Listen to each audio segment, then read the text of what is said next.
네, 예수님을 책잡기 위한 종교 지도자들의 시도가 계속되고 있습니다. 세금에 대한 논쟁, 그리고 부활에 대한 논쟁을 벌였지만 모두 실패로 끝났습니다. 그러자 이제는 바리새인들이 예수님께 트집을 잡고자 또 질문을 가져오게 되는데요. 율법 중에서 가장 큰 계명이 무엇이냐라는 그런 질문이었습니다. 바리새인들은 지금 예수님께 어떤 가르침을 받기 위해서 질문하는 것이 아닙니다. 예수님을 시험하기 위해서 질문하는 것입니다.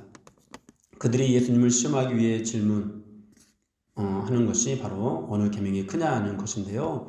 이 질문이 왜 어려운 질문이냐라고 하면은 당시 유대인들 사이에는 모세 율법 중에서 가장 중요한 계명이 무엇이냐라는 그런 논쟁들이 있었습니다. 모세 율법은 모두 613가지로 나누어지는데요. 그 계명들을 적극적인 계명과 소극적인 계명으로 구분을 했습니다. 그러면서 적극적인 계명 중에서 또 어떤 계명이 가장 중요하냐 이런 다툼을 했습니다. 할례가 가장 중요하다. 아니다. 안식일 계명이 가장 중요하다. 아니다. 제사에 대한 계명이 제일 중요하다. 저마다 중요하다고 생각하는 그런 계명들이 달랐습니다. 워낙 논쟁이 치열하다 보니까 이 계명이 중요하다고 하면은 저 계명이 중요하다고 여기는 사람들에게 공격을 받게 되고 또 저 계명이 중요하다고 하면은 이 계명을 중요하다고 여기는 사람들에게 공격을 받게 되는 그런 형국이었습니다. 이런 상황에서 예수님께 질문을 한 것은 예수님을 이 논쟁의 한복판으로 끌어들여서 곤란하게 만들려는 그런 목적에서였습니다. 이런 질문을 하는 이 바리새인들이 율법을 얼마나 잘못 생각하고 있는지 우리는 잘 알아야 되는데요. 예수님께서는 이미 상상 설교를 하시면서 계명에 대해서 이런 말씀을 주신 적이 있습니다. 마태복음 5장 19절에서 그러므로 누구든지 이 계명 중에 지극히 작은 것 하나라도 버리고 또 그같이 사람을 가르치는 자는 천국에서 지극히 작다 일컬음을 받을 것이요 누구든지 이를 행하며 가르치는 자는 천국에서 크다 일컬음을 받으리라. 이 말씀의 뜻이 무엇인가요? 하나님이 주신 계명은 사람이 크다, 작다는 식으로 구분할 수 없다는 뜻입니다. 어떤 계명이든지 작다고 해서 버리거나 소홀히 여겨서는 안 되기 때문입니다. 그런데 바리새인들은 왜 어떤 계명이 크냐라고 논쟁을 했을까요? 왜 예수님께 이런 질문을 하고 있는 것일까요? 그들이 이 하나님의 율법을 오해했기 때문입니다. 이 바리새인들에 대한 질문에 대해서 예수님이 어떻게 답변하시는지는 다음 구절에 잘 나와 있는데요. 우리가 너무도 잘 알고 있는 말씀입니다.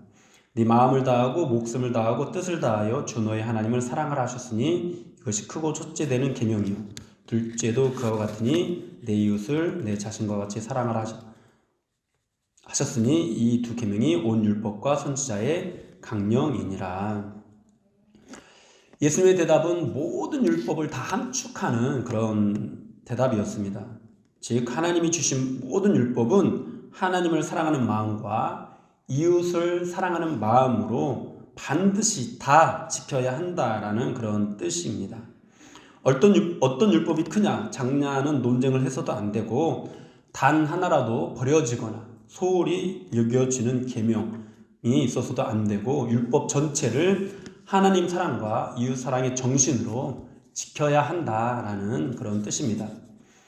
이러한 율법의 정신을 야고보서에서는 이렇게 표현하기도 합니다.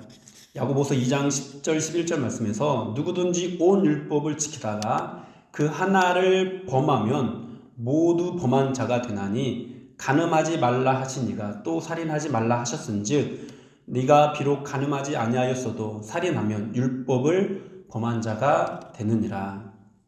사랑 여러분, 하나님의 모든 말씀은 1.1획도 단 하나도 땅에 떨어지지 않습니다. 하나님께서 모두 이루십니다. 만일 우리가 하나님의 100가지 말씀을 다 지키고 한 가지를 어기게 되면은 그것은 율법을 지킨 것이 되지 않습니다. 율법을 어긴 것이 됩니다. 이 율법을 지킨다고 하면서 다른 율법을 버리거나 소홀히 여겨서는 안 되는 것입니다. 그런데 우리가 살다 보면은 어떤 율법을 지키기 위해서 다른 율법을 소홀히 할 수밖에 없는 그런 상황들이 발생을 하게 됩니다. 여러분, 우리는 이런 때에 어떤 기준을 가져야 할까요? 누가복음에서는 이제 오늘 본문 이 병행 구절인데요. 이 질문을 한 후에 예수님께서 선한 사마리아인의 비유를 말씀을 해 주십니다. 이웃을 사랑하라고 하셨는데 누가 내 이웃이냐는 질문에 이 선한 사마리아인 비유를 말씀을 하시는데요. 어떤 사람이 예루살렘에서 여리고로 가다가 강도를 만나 거의 죽게 되었습니다. 제사장이 그를 지나다가 보고 피하여 지나갔습니다. 레위인도 그를 보고 피해서 지나갔습니다. 그런데 한 사마리아 사람은 그를 보고 불쌍히 여겨서 돌보아 주었습니다. 이 중에 누가 이웃이냐는 것입니다. 이 이야기는 율법에 대한 태도를 지적한 그런 이야기입니다.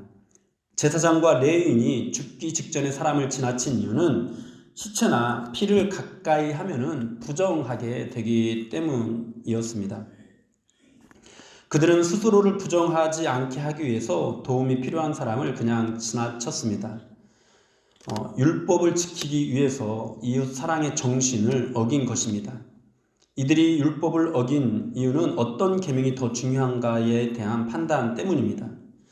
예수님께서는 이처럼 율법주의적인 사고와 모든 일에서 우열을 가리고 구분하는 헬라식 사고에 익숙한 바리새인들에게 어떤 율법이 더 중요한가에 대한 판단보다도 하나님을 사랑하고 이웃을 사랑하는 마음이 더 중요하다고 그렇게 말씀을 하시는 것입니다.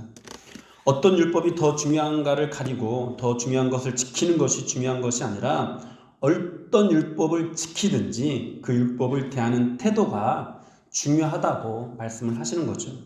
그렇습니다. 사랑하는 여러분, 우리가 율법을 행하는 데 있어서 중요한 것은 하나님을 사랑하고 이웃을 사랑하는 마음입니다.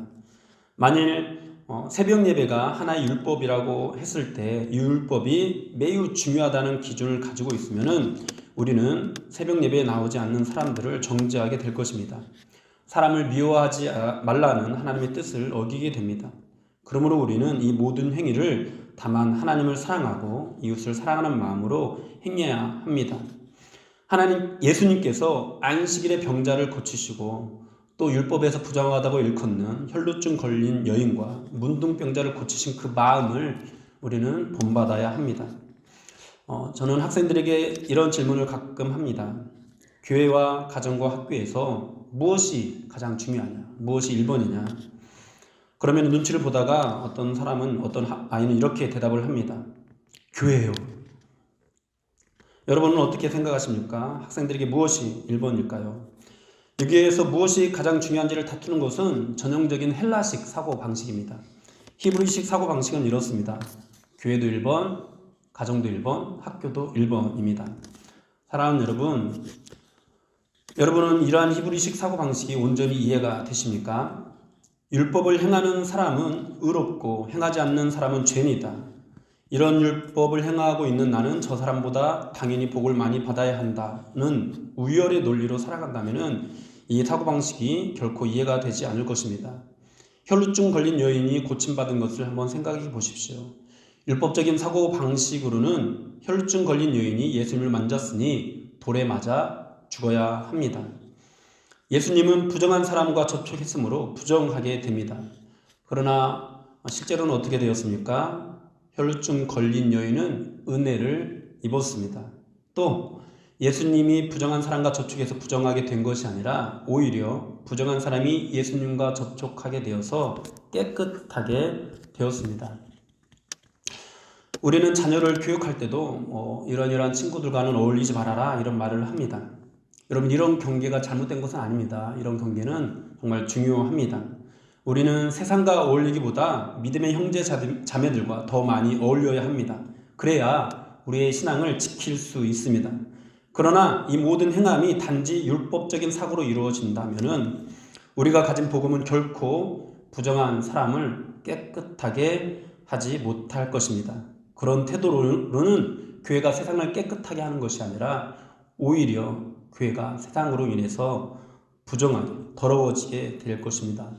오늘날 교회가 세상으로부터 비난을 받게 되는 이유가 혹시 여기에 있지는 않은지 율법적으로 예배를 대하고 율법적으로 모든 그런 말씀을 대했기 때문은 아닌지 우리는 돌아봐야 할 것입니다.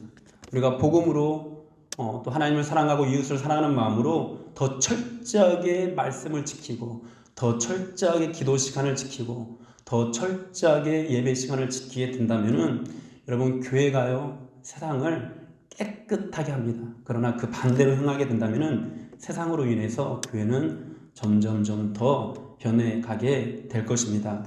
사랑하는 여러분, 우리의 이 모든 행함을 복음적인 사고 또 하나님을 사랑하고 믿지 않는 사람들을 포함한 우리 이웃을 사랑하는 마음으로 행하십시오. 그러면 세상의 부정한 것들이 복음으로 인해 깨끗하게 변해갈 것입니다. 하나님을 사랑하고 이웃을 사랑하는 마음으로 충만해지면 히브리식 사고가 자연스럽게 이해가 되고 또 우러나오게 될 것입니다. 여러분은 하나님을 사랑하고 이웃을 사랑하는 마음으로 충만하십니까? 아니면은 기독교인이라면, 내가 집사라면, 또는 장로라면, 권사라면, 또 목사라면 적어도 이러이러한 기준은 가지고 있어야 돼 라는 식의 생각으로 충만하십니까? 여러분 다시 한번 말씀드립니다. 이런 생각, 그러니까 적어도 이런 자세는 가지고 있어야 되라는 그런 생각은 굉장히 중요합니다. 이것을 없애자는 그런 뜻이 아닙니다.